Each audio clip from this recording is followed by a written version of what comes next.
ನಮಸ್ಕಾರ ಎಲ್ಲರಿಗೂ ಗೀತಾ ಜಯಂತಿಯ ಶುಭಾಶಯಗಳು. ಇವತ್ತು ನಾನು ಭಗವದ್ಗೀತೆಯ ಧ್ಯಾನ ಶ್ಲೋಕಗಳನ್ನು ಅರ್ಥಸಹಿತವಾಗಿ ಹೇಳುತ್ತಾ ಇದ್ದೇನೆ. ಮೊದಲಿಗೆ ಧ್ಯಾನ ಶ್ಲೋಕಗಳನ್ನು ನೋಡೋಣ, ಆಮೇಲೆ ಅರ್ಥವನ್ನು ನೋಡ್ತಾ ಹೋಗೋಣ. ಓಂ ಶ್ರೀಕೃಷ್ಣ ಪರಬ್ರಹ್ಮಣೇ ನಮಃ. ಅಥ ಧ್ಯಾನಂ. ಓಂ ಪಾರ್ಥಾಯ ಪ್ರತಿಬೋಧಿತಾಂ ಭಗವತಾ ನಾರಾಯಣೇನ ಸ್ವಯಂ ವ್ಯಾಸೇನ ಗ್ರಥಿತಾಂ ಪುರಾಣ ಮುನಿನಾ ಮಧ್ಯೆ ಮಹಾಭಾರತಂ.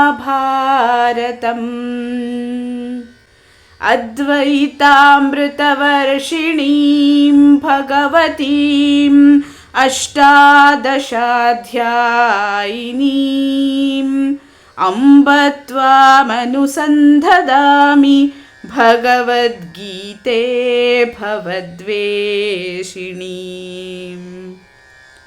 ನಮೋऽस्तु ते व्यासविशालबुद्धे फुल्लारविन्दायतपत्रनेत्र येन त्वया भारततैलपूर्णः प्रज्वालितो ज्ञानमयः प्रदीपः. प्रपन्नपारिजाताय स्तोत्रवेत्रैकपाणये ज्ञानमुद्राय कृष्णाय गीतामृतदुहे नमः. सर्वोपनिषदो गावो दोग्धा गोपालनन्दनः पार्थो वत्सः सुधीर्भोक्ता दुग्धं गीतामृतं महत्. वसुदेवसुतं देवं कंसचाणूरमर्दनं देवकी परमानन्दं कृष्णं वन्दे जगद्गुरुं. भीष्मद्रोणतटा जयद्रथजला गान्धारनीलोपला शल्यग्राहवती कृपेण वहिनी कर्णेन वेलाकुला. अश्वत्थामविकर्णघोरमकरा दुर्योधनावर्तिनी सोत्तीर्णा खलु पाण्डवैरणनदी कैवर्तकः केशवः.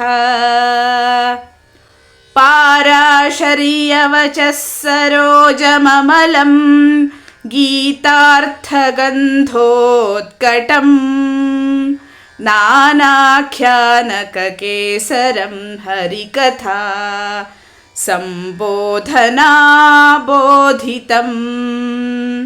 लोके सज्जनषट्पदैरहरहः पेपीयमानं मुदा भूयाद्भारतपङ्कजं कलिमला प्रध्वंसि न श्रेयसे. मूकं करोति वाचालं पङ्गुं लङ्घयते गिरिं यत्कृपातमहं वन्दे परमानन्दमाधवम्.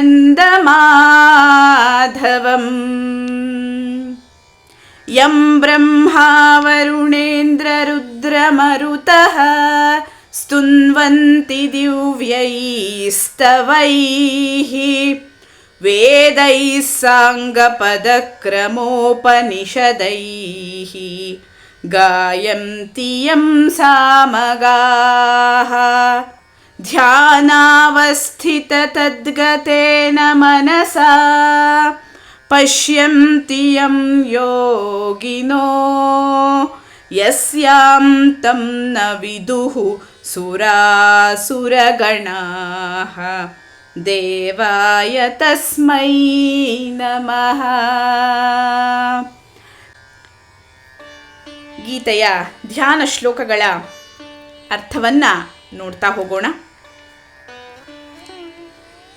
ಓಂ ಪಾರ್ಥಾಯ ಪ್ರತಿಬೋಧಿತಾಂ ಭಗವತಾ ನಾರಾಯಣೇನ ಸ್ವಯಂ ವ್ಯಾಸೇನ ಗ್ರಥಿತಾಂ ಪುರಾಣ ಮುನಿನಾ ಮಧ್ಯೆ ಮಹಾಭಾರತಂ ಅದ್ವೈತಾಮೃತವರ್ಷಿಣೀಂ ಭಗವತೀಂ ಅಷ್ಟಾದಶಾಧ್ಯಾಯಿನೀಂ ಅಂಬ ತ್ವಾಮನುಸಂದಧಾಮಿ ಭಗವದ್ಗೀತೆ ಭವದ್ವೇಷಿಣೀಂ.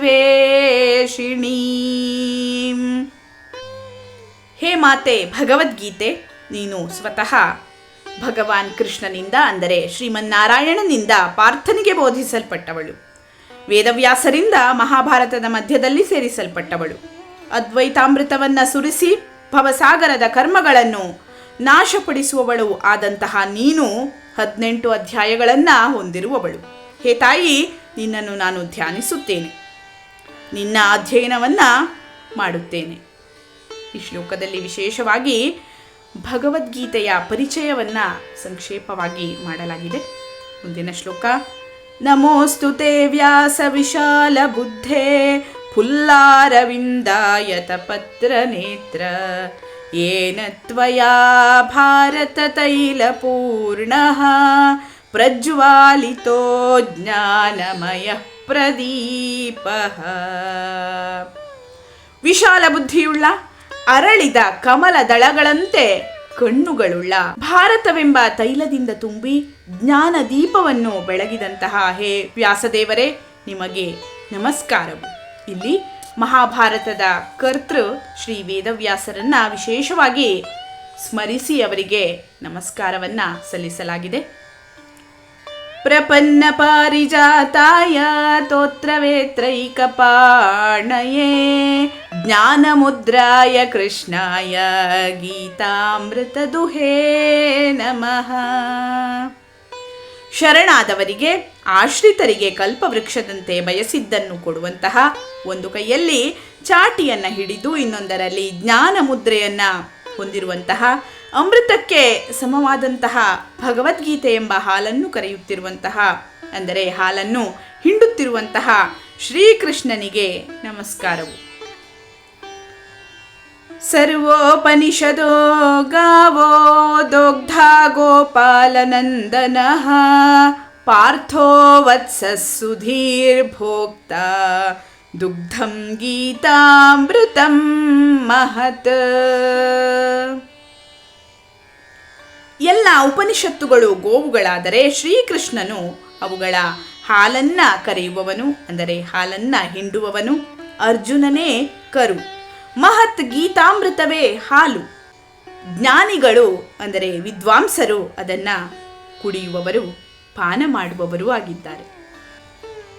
ವಸುದೇವ ಸುತಂ ದೇವಂ ಕಂಸ ಚಾಣೂರಮರ್ದನಂ ದೇವಕೀ ಪರಮಾನಂದಂ ಕೃಷ್ಣಂ ವಂದೇ ಜಗದ್ಗುರುಂ. ವಸುದೇವನ ಮಗನು ಕಂಸ, ಹಾಗೆಯೇ ಚಾಣೂರರನ್ನು ಸಂಹಾರ ಮಾಡಿದವನು, ದೇವಕಿಗೆ ಪರಮಾನಂದವನ್ನು ಉಂಟು ಮಾಡುವ, ಜಗತ್ತಿಗೆ ಆಚಾರ್ಯನೂ ಆಗಿರುವಂತಹ ಜಗದ್ಗುರುವಾದಂತಹ ಶ್ರೀಕೃಷ್ಣನಿಗೆ ನಮಸ್ಕರಿಸುವೆನು. ಭೀಷ್ಮದ್ರೋಣ ತಟಾ ಜಯದ್ರಥ ಜಲ ಗಾಂಧಾರ ನೀಲೋಪಲ ಶಲ್ಯಗ್ರಾಹವತಿ ಕೃಪೇಣ ವಹಿನಿ ಕರ್ಣೇನ ವೇಲಾಕುಲ ಅಶ್ವತ್ಥಾಮ ವಿಕರ್ಣ ಘೋರ ಮಕರ ದುರ್ಯೋಧನಾವರತಿನಿ ಸೋತ್ತೀರ್ಣಾ ಖಲು ಪಾಂಡವೈರಣ ನದಿ ಕೈವರ್ತಕಃ ಕೇಶವಃ.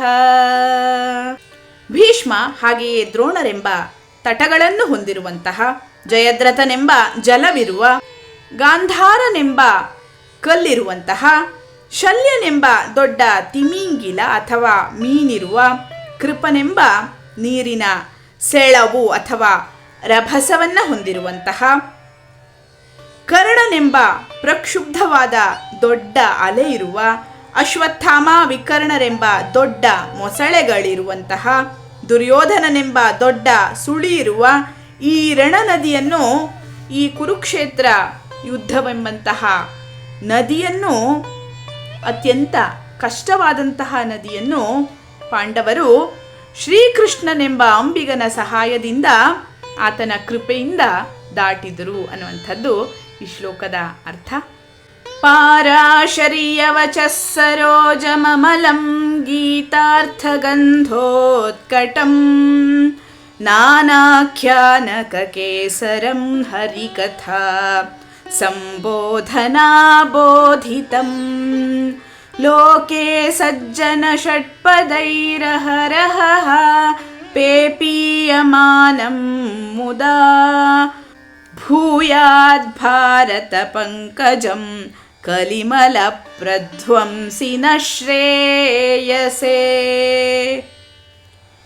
ಪರಾಶರ ಮಹರ್ಷಿಯ ಸುತರಾದಂತಹ ವ್ಯಾಸರ ವಚನಗಳೆಂಬ ಸರೋವರದಲ್ಲಿ ಹುಟ್ಟಿದ ಮಹಾಭಾರತವೆಂಬ ನಿರ್ಮಲವಾದಂತಹ ಕಮಲವು ಅರ್ಥಗರ್ಭಿತವಾದಂತಹ ಗೀತೆ ಎಂಬ ಸುಗಂಧದಿಂದ ಕೂಡಿ ಅನೇಕ ಉಪಕಥೆಗಳೆಂಬ ಪರಾಗ ಕೇಸರಗಳುಳ್ಳ ಹರಿಯ ಕಥೆಯ ಬೋಧನೆಯಿಂದ ವಿಕಸಿತವಾಗಿ ಸದಾ ಅಂದರೆ ಪ್ರತಿನಿತ್ಯವೂ ಈ ಲೋಕದಲ್ಲಿ ಸಜ್ಜನರೆಂಬ ಭ್ರಮರಗಳಿಂದ ಅದರ ಮಕರಂದವು ಹೀರಲ್ಪಟ್ಟು ಕಲಿಯುಗದ ಕಶ್ಮಲಗಳನ್ನು ತೆಗೆದು ನಮಗೆ ಶ್ರೇಯಸ್ಸನ್ನ ಉಂಟು ಮಾಡಲಿ. ಕಲಿಯುಗದ ಜನರಿಗೆ ಭಗವದ್ಗೀತೆ ಯಾವ ರೀತಿ ಅಗತ್ಯವಾಗಿ ಬೇಕು, ಅದರ ಮಹತ್ವ ಈ ಕಲಿಯುಗದಲ್ಲಿ ಏನು ಅನ್ನುವಂಥದ್ದನ್ನ ಈ ಶ್ಲೋಕದಲ್ಲಿ ಹೇಳಲಾಗಿದೆ.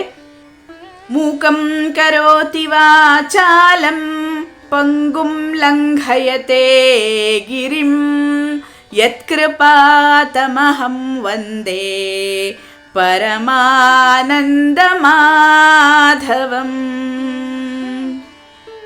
ಯಾರ ಕೃಪೆಯು ಮೂಕನನ್ನು ವಾಚಾಳಿಯನ್ನಾಗಿ ಮಾಡುವುದೋ, ಕುಂಟನು ಕೂಡ ಪರ್ವತವನ್ನ ಏರುವಂತೆ ಅಥವಾ ಪರ್ವತವನ್ನ ಹಾರುವಂತೆ ಮಾಡುವುದೋ ಅಂತಹ ಪರಮಾನಂದ ಸ್ವರೂಪವಾದಂತಹ ಶ್ರೀಕೃಷ್ಣನನ್ನ ನಮಿಸುತ್ತೇನೆ.